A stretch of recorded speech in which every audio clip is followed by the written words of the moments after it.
ओ भाई ये क्या सुन रहा हूं मैं, क्या इंडिया में एलपीजी की शॉर्टेज हो गई है? अरे यार वही गैस, वही सिलेंडर जिससे खाना वाना पकता है, चावल रोटी सब्जी ये सब बनता है। भाई क्या चल रहा है, इस चीज के बारे में बात करते हैं। और टेक्नोलॉजी में क्या इसका कोई सोल्यूशन है?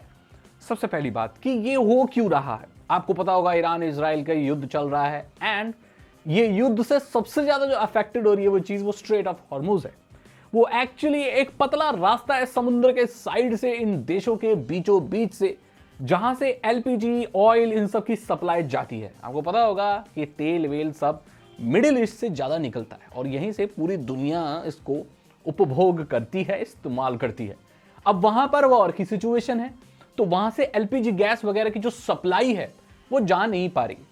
अब इंडिया के हिसाब से देखें तो इंडिया अपना 60 से 80% जो एलपीजी है वो मिडिल ईस्ट से इंपोर्ट करती है, एंड ये वही स्ट्रेट ऑफ हॉर्मुज से होकर निकलता है जो कि अभी वॉर की स्टेट में है।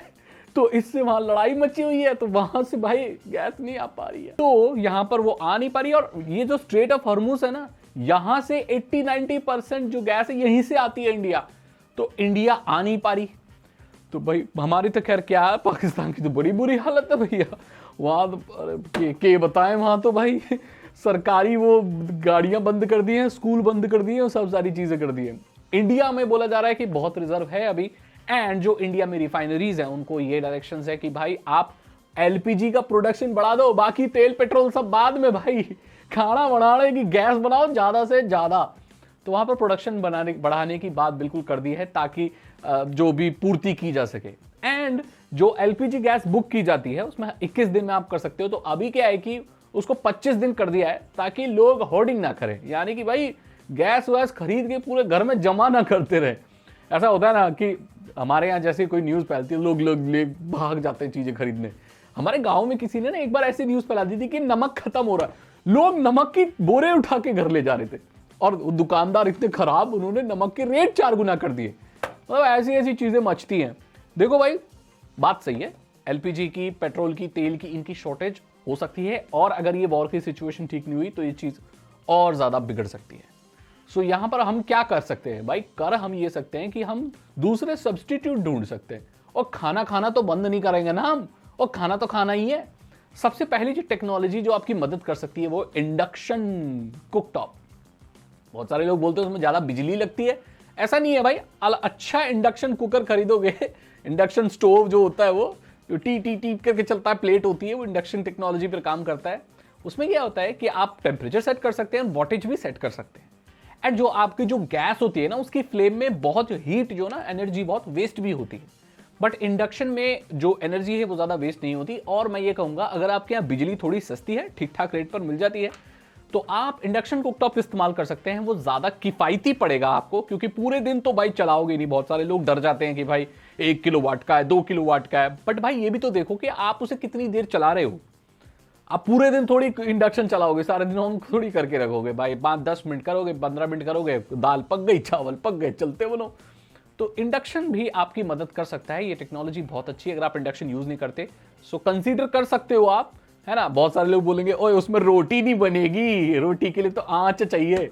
और भाई हर चीज थोड़ी मिलेगी तुम्हें, अब चल रही है शॉर्टेज तो चल रही है भाई, कुछ तो काम चलाओ, चावल खा लेना। अगली चीज जो आपकी मदद कर सकती है वो है इलेक्ट्रिक प्रेशर कुकर। हाँ, अगर कुकर में चीजें बनाते हो ना तो एक्चुअली इलेक्ट्रिक कुकर आते हैं, पर इंडिया में इतना ज्यादा कॉमन नहीं है। आप देख सकते हो ये भी एक चीज है, बिजली से चलती है, इसका भी फायदा उठा सकते हो आप, गैस अगर कम हो जाए या खत्म हो जाए। सोलर कुकर बहुत बढ़िया चीज है भाई, जिसे आप एक्चुअली घर में भी बना सकते हो, बट आपको थोड़ा मिस्त्री आदमी होना पड़ेगा। वो एक्चुअली क्या होता है कि एक छतरी सी होती है, उसमें बहुत सारे मिरर्स लगे होते हैं जो कि वो पॉइंट कर रहे होते हैं एक उस पर, तो वहां पर बहुत हीट हो जाती है। वहां पर कुकर रख के आप एक्चुअली बना सकते हो। और इवन मौसम भी इस वक्त बहुत उसी हिसाब का चल रहा है, गर्मियां आ रही हैं बेटे तो गर्मियों में धूप बहुत तेज होती है। हमारे यहाँ तो नॉर्थ इंडिया तो बहुत ही तेज होती है भैया, हमें तो किसी छतरी की जरूरत नहीं है, ऐसे ही छत पर रख दो ऑमलेट बन जाता है। तो ये भी एक टेक्नोलॉजी इसका आप इस्तेमाल कर सकते हैं। इनफैक्ट आप घर में एक बना भी सकते हो छतरी, आप यूट्यूब पे सर्च कर लो, आपको मिल जाएगा सोलर कुकर कैसे बनाते हैं, बहुत कम खर्चे में बनाएगा। आप बोलोगे मैं घर में यहाँ भी बना दूंगा, ज्यादा कोई बड़ी चीज नहीं है, तो वो बना सकते हो, या शीशे के चैम्बर को बंद करके आप चीजें कुक कर सकते हो। बहुत सारी टेक्नोलॉजी हैं जो सोलर से कुक कर सकती हैं, आप उन्हें भी ट्राई कर सकते हो अगर आपके पास रिसोर्सेज हैं या आप थोड़े इंजीनियर टाइप आदमी हो तो। उसमें इनफैक्ट कुकर पे दाल वाल सब कुछ पक जाती है धूप से ही। बायोगैस, अगर गांव वगैरह में रहते हो और गोबर का बहुत ज्यादा आपके यहाँ होता है तो गोबर से गैस बना सकते हो। हालांकि ये हर किसी के लिए नहीं है और इतना किफायती नहीं है, बट मैं आप एक बता रहा हूँ क्या ऑप्शन हो सकते हैं। बायोगैस भी है, बहुत सारे गाँव में लोग बनाते हैं खाना उस पर, बट हाँ शहरों में अगर कोई नोएडा में 12वीं मंजिल पर रह रहा है तो इट इज़ नॉट पॉसिबल। गोबर कहाँ से लाएंगे सागर भाई, प्लांट कहाँ से लगाएंगे, तो हर चीज़ हर जगह के लिए नहीं होती। मैं तो गांव वाले एरिया में रहता हूँ तो यहाँ पर मेरे पास एक एक्स्ट्रा ऑप्शन और है। अब नोएडा में 12वीं मंजिल पे कोई लकड़ी पे खाना नहीं बनाएगा, लेकिन मेरे गांव में आज भी लकड़ी पे लोग खाना बनाते हैं। चूल्हे की रोटी खाइए कभी, और चूल्हे की रोटी और लाल मिर्च की चटनी लहसुन वाली, मुझे बहुत पसंद है चूल्हे की रोटी। पर वो तो शौक में खाता था, लेकिन अगर ये ऐसी शॉर्टेज रहा तो दोस्तों मजबूरी में भी खाना पड़ेगा। तो ये चीजें चल रही है भाई। पता है आपको, जो रेस्टोरेंट वगैरह ना, वहां की तो ऑलरेडी सप्लाई चेन खत्म हो चुकी है। रेस्टोरेंट तो 2-2 दिन के लिए बंद हो रहे हैं बड़ी बड़ी सिटीज में। तो कैसे, क्योंकि वो कमर्शियल एलपीजी होती है ना, तो कमर्शियल एलपीजी को इतना प्रायोरिटाइज नहीं किया जाता, क्योंकि वो दुकानों के लिए, बिजनेस के लिए होती है।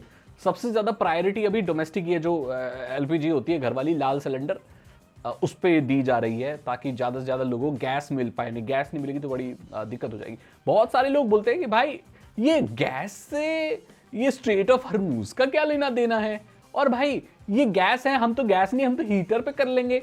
भैया तेल ना बहुत चीज़ों का अफेक्ट करता है। मेरे से बोल रहे हैं ऐसा, भाई तेल वेल खत्म हो रहा है। कॉल आई थी कि मेरा दोस्त ही नहीं कहूँगा, दुश्मनी है, उसकी कॉल आई, बोल रहा है अबे एक बात बता यार कि ना ये वॉर जो हो रही है, तेल वेल नहीं आ रहा, और इससे हमें क्या लेने देना, मेरे पास तो इलेक्ट्रिक स्कूटी है। मैंने बोला अबे अबे तो तेल से बहुत चीजें इफेक्ट है ना। जो चीजें तुम्हारे यहाँ दुकान में आ रही हैं सब तेरे यहाँ ही बन रही है क्या? ओए मोबाइल भी तेरे यहाँ बन रहा है, चीजें सब्जियां सब तेरे यहाँ, तेरे ही सिटी में हो रही है क्या? ओए बहुत सारी चीजें बाहर से भी आती है, वो उड़ के तो आती नहीं है, और गाड़ियों में तो आती है, वो ट्रकों में आती है। ट्रक किससे चलता है? तेल से चलता है। तो भाड़ा बढ़ जाएगा ना भाई ट्रांसपोर्ट का, तो वो भाड़ा जो बढ़ेगा वो किस में रिफ्लेक्ट होगा? तेरे प्रोडक्ट में तो होगा। अबे तू दंत मंजन से लेके खाना वाना दाल चाप जो भी खरीदेगा ना, उसके रेट बढ़ जाएंगे दोस्त, अगर तेल की सप्लाई नहीं होगी, क्योंकि तेल से ही दुनिया चल रही है भाई। इलेक्ट्रिक है, तेरे पास इलेक्ट्रिक है ना, पूरी दुनिया के पास इलेक्ट्रिक थोड़ी है। तो ट्रक, इलेक्ट्रिक ट्रक थोड़ी है इंडिया में यार, बिजली से चलने वाले। अब मेरे यार कैसी बातें करते हो तुम लोग, मेरा बीपी ना तो ये लोग बढ़ा देते हैं उल्टी सीधे सवाल करके। तो दोस्तों यही है, शॉर्टेज तो चल रही है। आपको थोड़ा मजाक के मूड में लग रहा होगा दोस्तों, पर मजाक की बात सही बताऊं तो है नहीं है। बाकी ठीक है, देखते हैं भाई, आप भी यही हो, मैं भी यही हूं, हम तो इंडिया में ही रहते हैं भाई। देखते हैं क्या होता है। बाय, सब्सक्राइब कर लेना, ठीक है, बाय।